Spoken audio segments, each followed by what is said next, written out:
విత్తనం విరుగకపోతే ఫలించునా?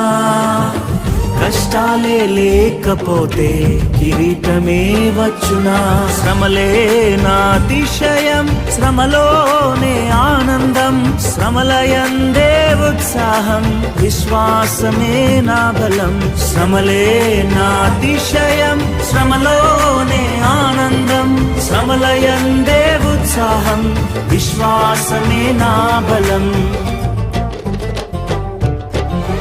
విత్తనం విరుగకపోతే ఫలించునా? కష్టాలే లేకపోతే కిరీటమే వచ్చునా?